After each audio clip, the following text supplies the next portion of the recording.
What's up guys, Saivo here. I'm in Shugo, there is an event. This Shugo dungeon only comes when there is an event going on. Obviously we're playing AION, we're playing in Europe, so inside the Shugo dungeon this is one of the best things you could ever do. First of all, you need to talk to the Shugo at the entrance. The entrance is in your capital city, so that's gonna be either Pandemonium for Asmodians or uh, Sanctum for Helios. Um, the deal, guys, is very simple. I recommend you a couple of things. First of all, always have a level 60 plus in the group because level 60 pluses get DP. As you can see, DP is Divine Power, which you can later use for two other skills that you get here in your bar. So it's really cool if you would have, I think level 55 plus also works. Second of all, depending on your group composition, yeah, depending on how you want to do it, depending if you do it with your friends or with unknown people, then you can either distribute these items that come from these mobs and from the bosses, you can distribute them equally, or someone just takes all of them and uses them as well. In our group, I like to keep it simple. I always do it with the same people, and I take the freezing curses, and another group member takes the healing spells. That means that I'm gonna be in charge of freezing and stunning and interrupting skills from bosses, etc. And one other group member is gonna be in charge of healing the towers. Yeah.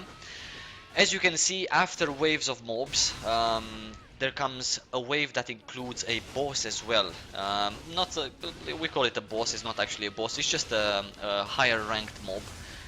These mobs do all sorts of various casts. It is very important if you wanna, do good, it is very important for you to avoid these casts and not take them in your face. Every boss drops, I'm gonna show you right away after my guildie allows me, every boss drops freezing curses, healing spells, map pieces, and treasure chest keys if you're lucky. It is very important to know that treasure chest keys, they don't drop from every boss. So there is a chance that every boss will drop one or two, but there is a chance that bosses will not drop a key at all. What do you need the keys for? That's a good question. The keys you need at the end so you can open chests. The whole point of this dungeon, in which, by the way, you get transformed into a Shugo. I haven't talked about skills at all. Fuck, I'm so bad. The whole point of this dungeon is for you to get to the end and open up treasure chests that I'm gonna show you what they give. They give various rewards. If you're interested in the full reward table, you can find it on the official website aionfreetoplay.net for Europe. Rewards are really good. There is in the cash shop if you want to spend some real money, or if you just want to have some fun, or if you're a wallet warrior altogether, then go ahead and deposit some money, buy some of those scrolls. The scrolls do not have a cooldown, so you can do Shugo after Shugo after Shugo after Shugo. If you have another 2-man to do it with, it's a 3-man dungeon max, then that's better for you because you can share the keys. You can complete it successfully. I know that some random groups fail. It is very important. The whole point of the dungeon is to defeat the waves of mobs by using your 3 skills in the first round, 4 skills in the second round, and 5 skills in the third round. The point is to keep these towers safe. There is always 3 towers, and the point is to keep them safe. The bosses and the mobs do hits on the towers, and they destroy them. See, towers also have an HP. In this round, mobs come only from left and right, and in the next round, mobs come from left, right, and center, and in the third round, left, right, and center as well. So in this round, you do not have to really fear that the tower in the middle, which is the main tower, pay attention, is gonna get destroyed, because first the mobs need to get past this and this tower, yeah? We got lucky. We got a key from every boss in this round. Now you just talk to the prince, and I just failed, so you just talk to the prince, and he's gonna teleport you to the second round. One person starts off the round, the towers appear, and as you can see, we split. In this round, let me tell you what I do. I take always this side. For some reason, already for 2 years, I'm taking this side. So I'm just gonna use my 4th skill, which is bound to my key on Q. It is a DP skill. It requires 1000 DP, but as I said, as a max level or as a person that is level 55 or above, I have DP to spare in this round. So I'm not shy on even helping the other side with my DP skills. It is important for you guys to know that the player on the other side is a 45 level alt, so he is not going to get DP in this dungeon almost at all. That's why I'm going there. Sometimes I'm helping him out by just using a DP skill. You can read the description of your skills. I'm not going to point it out for you. When there's only 3 mobs, definitely I'm not going to use DP. Always pay attention to where the boss is spawning. The boss will always spawn on the side that is faster in killing the mobs. Yeah, so if I'm faster, well, I was not, because see, I got my mobs later. But if I would have been faster, then the boss would have been on my side. It is important to know that DP as a max level or as a level 55 plus recharges really fast. You don't have to worry about, you know, not having DP unless you just splurge around with DP, then there's nothing to worry about if you're 55 or more. Again, all sorts of skills that stun you, push you back, ice you, put you in the Aether hold. Those are really important for you to avoid them because you can maximize your damage output if you do not get stunned, Aether held, or any of such sort. So be smart, don't be stupid, and play nicely. It's really important for your group members. These fairies come always at the end of a boss fight, and they give you drops like this. See? They can give you healing spells, they can give you freezing curses, etc. Now, as you can see, my DP, even though I spammed it on every single wave, is again full. So I'm just gonna spam it again, help my my party members also. These mobs, these grave robbers are really dangerous because they run really fast. Holy shit, right? They run really fast to the tower and then they start attacking it. They die really fast, but they also run really fast. So it's really important. At this point, I kind of get lazy and I just use DP. I could have just easily dealt with that 4 mob wave. I could have easily dealt with this 4 mob wave, but why not use DP when it is free? I am going to help my my friend here, and the boss this time spawned in the middle. Why? Because as you can see, my friend has its mobs and I have my mobs still. So we have the boss in the middle. This is a bit of a dangerous situation, time in which if I'm playing with randoms, which I never do. See, this is a bad play, don't do that, I'm too focused on talking. If I'm playing with randoms and I see the boss in the middle, then I always open my bag because I really want to make sure that I have a really fast access to a freezing curse, which I, for example, loot. Even when I play with my guildies, my friends, I also keep my bag open in these kinds of scenarios because it is really important. Who knows? The guy that has the healing spells may disconnect, right? The guy that is doing the left side may disconnect, and then we do not have enough damage, and then the tower gets destroyed, and we failed a whole fucking phase of the dungeon. So it's not good at all. Be focused. Don't be silly. Other than that, guys, it is important to share the drops because one of the reasons that I see sharing the drops is what happens if someone disconnects? What happens if someone lags really badly and he has all the drops, right? So be smart. Sharing is caring, so I would definitely recommend you to share.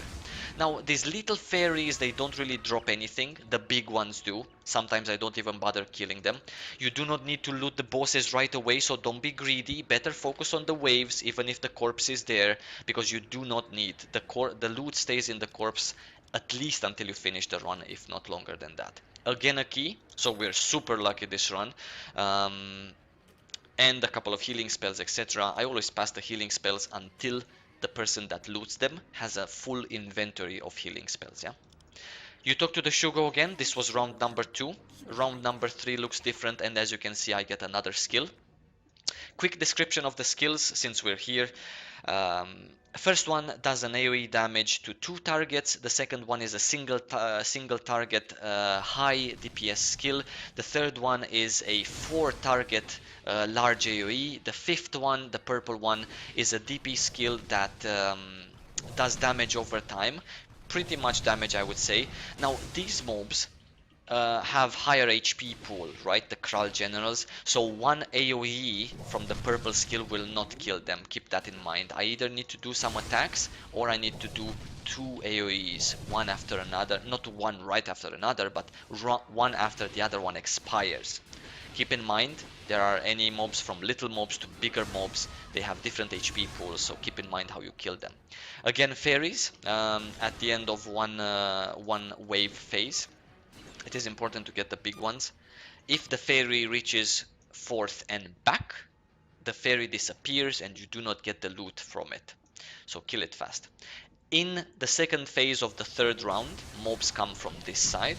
I'm gonna help my friend on this side and we're gonna deal with it together. Because as you can see, we have a middle guy. Always a middle guy, guys. Always, except the first run. So in the second and third run, always a middle guy. Sides. As you saw, I was helping my friend, and now I'm going to my own side because by coincidence the boss spawned on this particular side. So deal with the boss, deal with the waves, always have DP on the boss. You can see the purple buff on the boss, so when it expires, just reapply it, nice and easy. Really cool tricks to do here is using the freezing curse whenever bosses cast something. That's a really cool thing to do because you know you let the guy cast, because when he's casting he's not auto attacking the tower, right? So you let the guy cast halfway like now and bam, interrupted 75% through. That means that you min-max your run and you win 1 second of DPS, and also you win that because of the fact that the boss is not actually attacking while he's casting. So don't panic, just take it easy. You can also put these things in your bar. I don't do that, but you can definitely do that. It's too much hassle. Definitely have all of your skills key binded. It's really uncomfortable to fucking press them with a click. Holy shit, no way. In the third round, in the last phase of the third round, we have mobs coming only from the middle. So, not only, but at the beginning, they come from the middle. Everyone stays in the middle, and we deal with them nice and easy. And then when we see that mobs come from the left and right, sometimes we go and approach them like now. As you can see, my side has mobs there. I'm not gonna bother, to be honest. I'm gonna let them come closer. Just gonna deal with these mobs. Let's see, is the boss on my side? No. Now when these guys come, AoE them, one DP skill, one AoE, and we're Gucci. Let's see, where is the boss? It's right there. So we're gonna do a nice freezing curse because I have too many items in my inventory. I didn't get these mobs with the DP. No problem. So these bosses, this is the last boss. As you can see, it has a different interface. Sometimes it bugs, of course. Fuck the immersion, right? So nothing special. He does a couple of casts like any other boss. It is super easy, and it is super fun to do with your friends. Doesn't matter if you lose a couple of towers. Let's interrupt him at 50%. Why waste time? Doesn't matter if you lose the outer towers. It does matter if you lose the inner tower. Try to spam your skill number 2, this one in the middle, as often as you can because it does lots of damage on bosses. So that's pretty good. Use DP. Let's interrupt him again. This was not the best interrupt because he's still gonna finish the skill and summon the ads after he gets out of the interrupt. See? There they are. But I'm gonna interrupt them again since I have spares anyway. Now, that was my last interrupt. What do you do if you happen to be in a situation in which you're in a panic, you only have the middle tower, you don't have healing spells, you don't have interrupts? Well, you use this 5th skill. I'm gonna show you when he casts. We're gonna let the cast go through, and you're gonna see that if I use this healing, this last skill that I got, the blue-white one, it's gonna put a shield on all the players and on all the towers as well. Shield that will prevent towers from taking any damage. Uh, let's see. We're gonna let him cast, and then I'm gonna use the shield. There we go. Shield lasts for 8 seconds, so this tower did not take a single point of damage. That's what you can do to save yourself if you don't have any freezing curses. Another key from this first boss. So we have 4 already. That's super cool. And let's loot the other boss as well. Now, where do you get to the chests? You get to the chests by creating a map. From these maps, you create a full treasure chest map, and then you open this chest, and from this chest you're gonna get a random medal. Now, there's only 1 gold. Yeah, so I have already a silver. It's for me. Okay, for me. A gold medal for me. My guildies are nice and I'm gonna pass it. Um, I'm gonna take then the gold medal and I'm gonna show you guys. There are 3 medals: gold, silver, and bronze. Now, if you get bronze, you're only gonna have, I would say, shittier chests inside the room. So first you finish the quest, don't forget, and then you select what medal you want to use. I can either use silver or gold. I'm gonna use gold this time. Pay attention, if you have 40, 60 keys that you want to use and you want to open these little chests, these require 1 key, these other ones require 3 keys.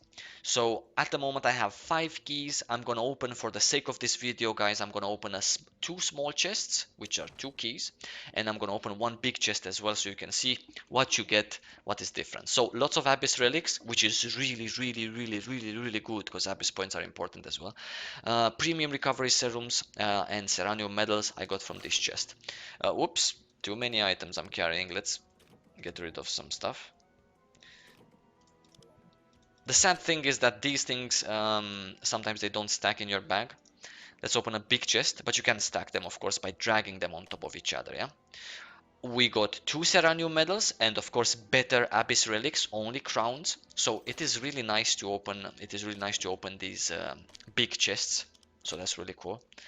And now we have 1 more key with which we will open another small chest.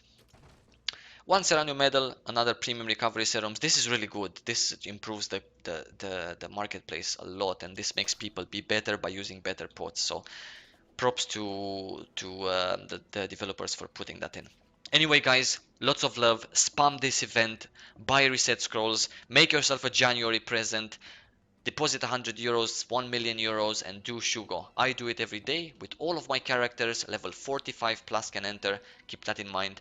I even actually leveled 1 character to 45 from 30, so I can do it. Really good rewards. Can get enchantment stones, lots of pots, lots of abyss things, and it's really fun. It's, it's something else for a change. Lots of love, guys. Don't forget to subscribe.